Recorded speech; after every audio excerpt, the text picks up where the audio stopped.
आती नहीं है। तो देखिए रोहित साहब, अब लोग जो ना, अब मजेदार बात यह है कि सिर्फ पाकिस्तान नहीं आप पे बोल रहा, अब इंटरनेशनल मीडिया आप लोगों की हिपोक्रेसी को कॉल आउट कर। आई एम श्योर आप बहुत अच्छे इंसान होंगे, लेकिन मैं आपको भी दावत देती हूँ कि आप भी पाकिस्तान के पर्सपेक्टिव को थोड़ा सा समझने की कोशिश करें कि हम इंसानियत की बात करते हैं, हम आपके भी खिलाफ नहीं हैं, लेकिन हम सिर्फ मोदी की जो एक बीजेपी का एक्सट्रीमिस्ट माइंडसेट है उसके अगेंस्ट। इतना प्यारा जुमला बोला मलिहा आपने कि हम आपके खिलाफ नहीं है, हम इंसानियत की बात करते हैं। लेकिन नरेंद्र मोदी की जो पॉलिसीज़ हैं, जो बीजेपी गवर्नमेंट की पॉलिसीज़ है, खासतौर पर जब से नरेंद्र मोदी साहब आए हैं गवर्नमेंट में, और हम देख रहे हैं कि जिस तरह शाइनिंग इंडिया कहा जा रहा है, तो शाइनिंग इंडिया तो बर्निंग इंडिया में तब्दील हो रहा है। आशुतोष साहब आपकी तरफ आना चाहूंगी। आपने मलिहा का कमेंट भी सुना, आपके जो हम वतन रोहित शर्मा है साफ़ी, उनकी भी आपने गुफ्तगू सुनी। इसके बाद मैं ब्रिगेडियर साहब आपकी तरफ आऊंगी। पहले मैं आशुतोष साहब का पॉइंट ले लूँ। आशुतोष साहब, आपके मुल्क के सहाफ़ी, आप एक सीनियर सहाफ़ी हैं, और आपके ही मुल्क की सहाफ़ी बिरादरी में से सहाफ़ी कहते हैं कि जी मोदी जी ने बालाकोट सर्जिकल स्ट्राइक पर झूठ बोला था और अपनी शर्मिंदगी मिटाने के लिए अपनी आवाम को गुमराह किया।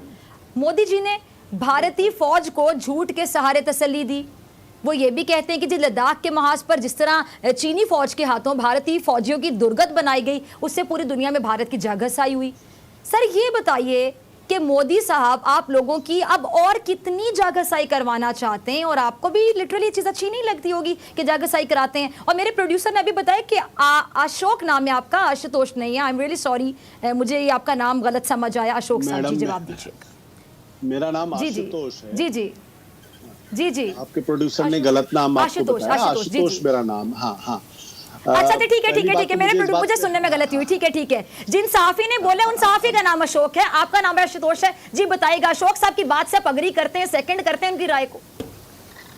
देखिए, मुझे तो ये नहीं मालूम था कि इस चैनल पे आने के बाद मुझे भारत पाकिस्तान की लड़ाई के बारे में बात करना होगा। मैं तो सोच रहा था कि गंभीर बहस इस पे होगी। खैर, अब चूंकि मैं आपके चैनल पे हूँ, इसलिए मैं आपको आशुतोष साहब, आप जो बात करना चाहते हैं आप करिए। हम पाक भारत ताल्लुकात की भी बात करना चाहते हैं, लेकिन नरेंद्र मोदी साहब ने जो माहौल वहां पे बनाया, उसके बाद ताल्लुकात कहाँ देखते चले गए, बता दें आप। देखिए, सबसे पहले तो आप लोगों को ये समझना पड़ेगा, और ये समझना पड़ेगा कि हिंदुस्तान पिछले 70 सालों से एक डेमोक्रेटिक कंट्री है। यहाँ पे कॉन्स्टिट्यूशन के हिसाब से चीजें चलती हैं।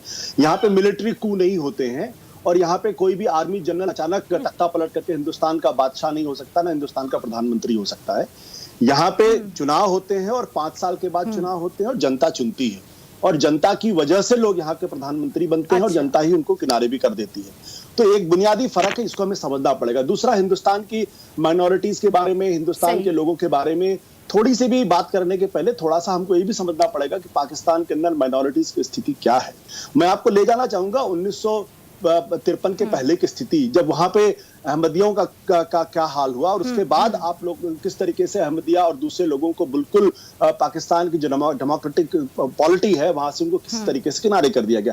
तो हम इस सवाल में ना जाए तो बेहतर है, क्योंकि दोनों तरफ क्योंकि दिक्कतें बहुत बहुत ज्यादा पैदा हुई। मैं एक ही बात कहना चाहता हूँ कि हिंदुस्तान के अंदर जो कुछ भी हो संविधान के हिसाब से, लोकतंत्र के हिसाब से है, और हर मुल्क के अंदर उसकी अपनी दिक्कतें होती हैं, चाहे पाकिस्तान हो चाहे हिंदुस्तान हो। आज कम से कम हिंदुस्तान की जो हैसियत है पूरे अंतर्राष्ट्रीय बिरादरी में, उसका मुकाबला कम से कम पाकिस्तान से तो बिल्कुल ही नहीं है। पाकिस्तान की हैसियत पूरे दुनिया के अंदर जो है वो मैं बताना नहीं चाहता हूं, क्योंकि उसकी इमेज एक ऐसे मुल्क की है जो आतंकवाद को एक्सपोर्ट करता है, और वहां पे डेमोक्रेटिक किसने बनाया ये इमेज? गलत इमेज जो क्या बकायदा समझ आ रहा है कि आतंकवाद पाकिस्तान नहीं है। कौन है जहां पे आग लगी हुई है? आशुतोष साहब ये भी क्लियर कीजिए ना जरा साथ साथ। मैं आपकी बात को इंटरप्ट नहीं करना चाह रही, लेकिन गलत बात कर रहे हैं ना।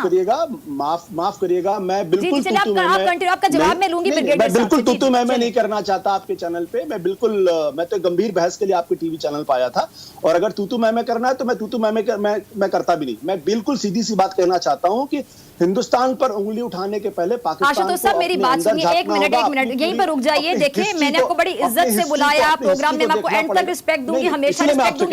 ये कोई अर्नाब गोस्वामी का प्रोग्राम नहीं है, ये रिपब्लिक टीवी नहीं है कि यहाँ पे बैठ के बदतमीजी की जाएगी। हमारे यहाँ से जो मेहमान जाते हैं, अर्नाब गोस्वामी जो हाल करते हैं, यहाँ पे तू मैं वाली बात तो है ही नहीं।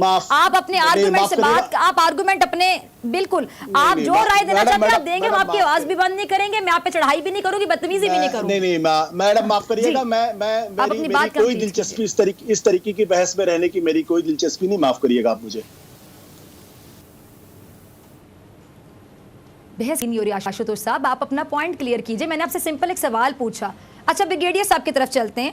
ब्रिगेडियर साहब अब ये ब्रिगेडियर साहब मुझे बताएं, कोई मैंने ऐसा सवाल पूछा, अब अगर सवाल भी नहीं होगा, मैं नरेंद्र मोदी की तारीफें तो करने से रही, जो वहां पे खून आग की होली खेली जा रही है भारत में भी और कश्मीर में भी, उसमें मैं नरेंद्र मोदी की आरतियां तो उतारने से रही। सवाल इतना बुरा लग गया कि आप कह रहे मैं प्रोग्राम छोड़कर जा रहा हूं, मुझे तो समझ ही नहीं आ रही। जी ब्रिगेडियर साहब। देखिए बात यह है कि सवाल का जवाब नहीं था क्या? के पाँव नहीं होते, रियाकारी के पाँव नहीं होते, मक्कारी के पाँव नहीं होते, और इनके पाँव नहीं हैं। अब मैं अपनी बात नहीं करना चाहता। उन्होंने कहा जी इंडिया एक कॉन्स्टिट्यूशनल स्टेट है, डेमोक्रेटिक स्टेट है।